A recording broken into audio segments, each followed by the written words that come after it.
leadership. What is sales? And I want you to think for just a moment about a top-performing salesperson. In the room right now, some of you are top-performing salespeople. You're at the top of the game, not just for today, but for this year, for last year, for the last 5 years. Well, let me tell you something. You got to that position because you're demonstrating leadership with your customers. You see, top-performing salespeople don't get there and stay there unless they demonstrate leadership. So what is the definition of leadership? The definition of leadership is very simply this. It's helping those around you see and achieve things that they didn't think were possible. Isn't that what you do in sales? That's what you do. Now, let's shift the paradigm. Let's go over to a leader. I don't care whether it's political, business, community, academia, whatever. What does a great leader do? The same thing. The great leader is one who helps others see and achieve what they didn't think were possible. Now ask yourself this question. Are you doing that? Are you helping your customers? You see, in today's marketplace, if you're not, there's no place for you. There's no reason for you, because you will be replaced by an app if you haven't been already. Yeah.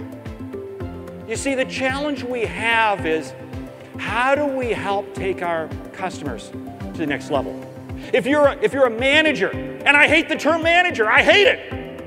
We don't need no managers, we need leaders. Leaders are about leading people. Managers manage activities, leaders lead people. What do we do with our customers? We lead them, we lead them.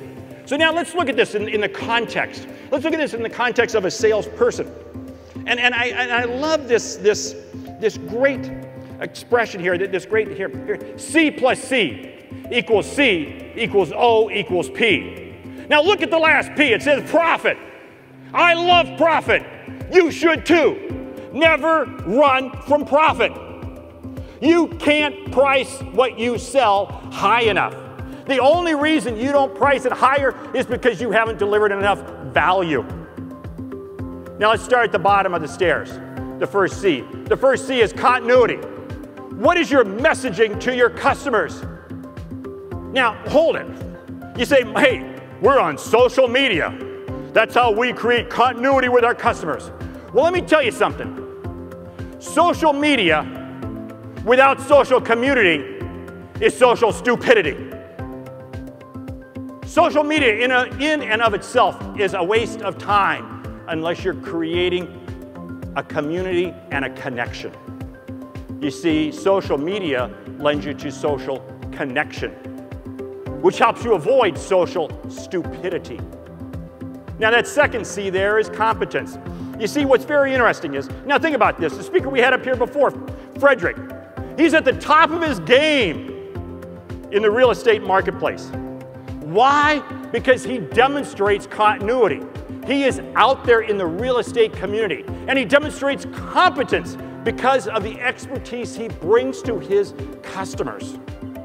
You see, what's interesting is when you demonstrate that continuity and that competence, it gives you that ability to have confidence. Now, confidence goes both ways. Confidence goes to both the customer and to you. The more confident the customer is with you, the more confident you're going to be with them. And oh, by the way, guess what happens? When you have that level of confidence between the two of you, think about what happens. You listen better. You understand better. You find out what are the real critical needs. And it's at that point that we get to the opportunity. If you try to close a sale without truly understanding what the opportunity is, you will never achieve maximum value. In fact, you will achieve discount value. Because you only achieve maximum value when you truly get to understand what is the opportunity. And then after I have the opportunity, now I get to really understand and really get to leverage profit. Don't run from profit. Don't run from, some of you have to run from profit. You know why? Because you're prospecting the wrong person. You see, you can't take a Walmart shopper and make them a Nordstrom customer. It's just not going to happen. You see, so what you got to do is you got to come back to your early pipeline and say, how do I change that first C plus C? Think about this for a moment. Now let's shift the gears. Let's shift and let's look at the other side of sales leadership. Let's look at it from the leader. What should the leader be doing? The leader's job is to develop strategic opportunities. Strategic opportunities. It is not to be a tactical closer. I see too many sales managers, and I hate that term, go in and what do? They attempt to close the sale.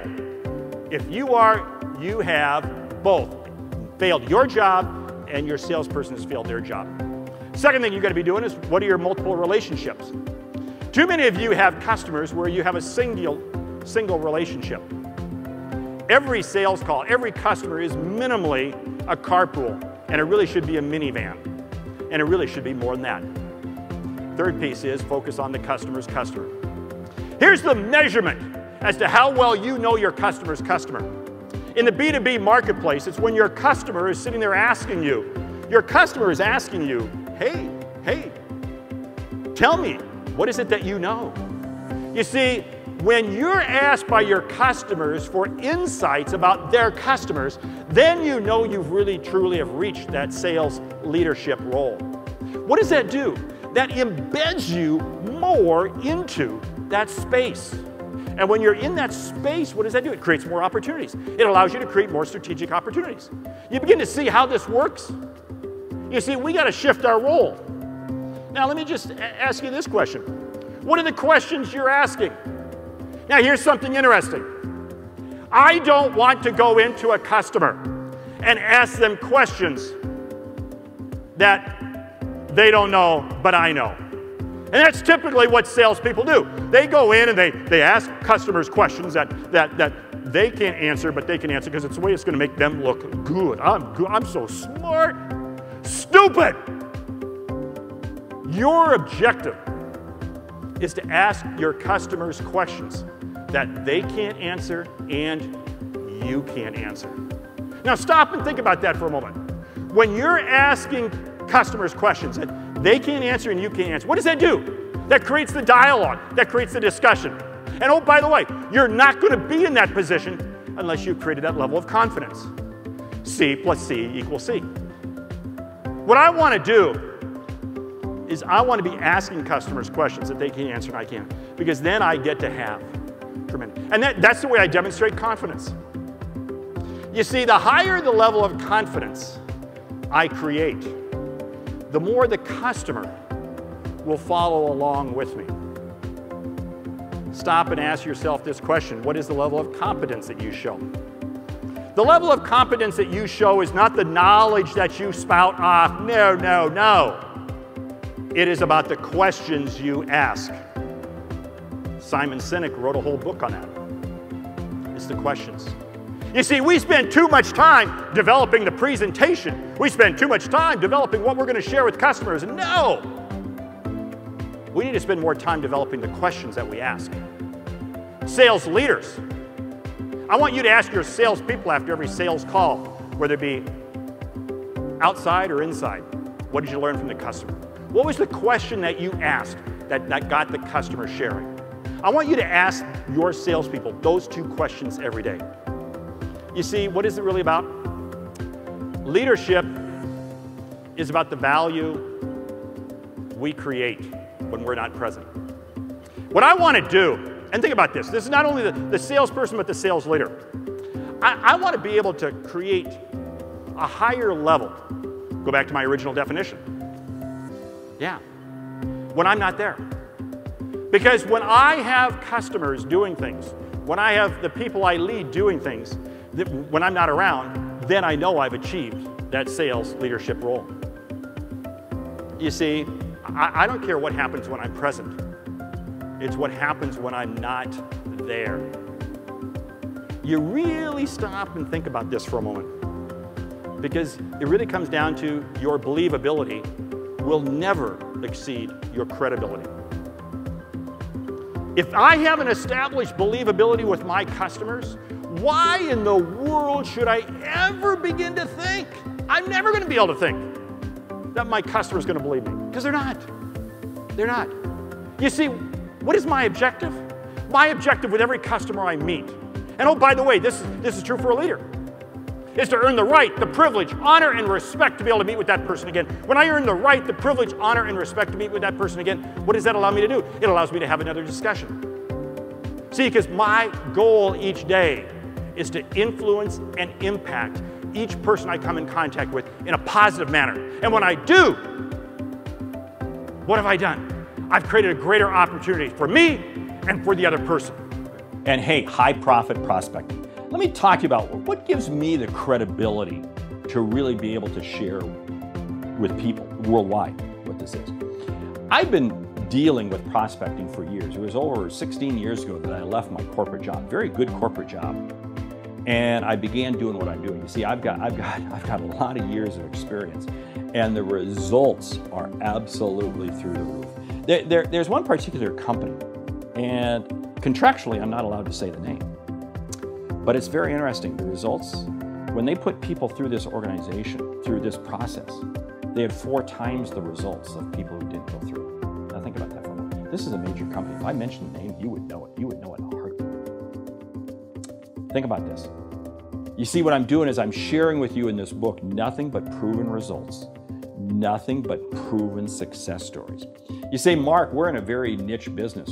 Yeah, you know what? That's okay. That's okay. Again, I've got stories in here to talk about very niche businesses. Mark, we're in a very, you don't understand our, oh, yes, I do. Because you know what? I have undoubtedly worked in your industry. Just in the last several months, I have spoken on 4 different continents. Now think about that for a moment. 4 different continents in just the last, I don't know, about 9 weeks. What does that tell you? That tells you that people worldwide see me as a valuable resource. They're reaching out to me. They are reaching out to me. I've had the privilege of sharing the stage just recently with Seth Godin, Arianna Huffington, Simon Sinek, Gary Vaynerchuk. I get the chance to share the stage with so many people. Why? Because again, people put me at this level that say, whoa, this guy knows what he's talking about from a sales standpoint. High profit prospecting. You need this book, and you need me to be coming in and sharing with your organization. Because again, if I've shared the stage with Seth Godin and Arianna Huffington and Simon Sinek and hosts of others, he must be good. And I don't mean to boast, but yeah, you know what? I'll make your next meeting rock. I'll put your next meeting over the top from anything you've ever seen before. Because the way I come in and present, not just content, but content that's going to have your people challenging their thinking and going, whoa, wow, this is awesome. Give me a buzz. Email me. Let's talk. Let's get it set up now. Because you know what? If I'm not coming into your company, I'm probably going into your competitors. And you better call me now. You know why? Because the calendar's filling up. And oh, by the way, you don't want the date you want to have been taken by your competitor. You would rather have your competitor saying, I can't get Mark Hunter in because he's speaking to my competition. Yeah, give me a buzz. We're gonna make this a game changer year for you. Mark Hunter, the sales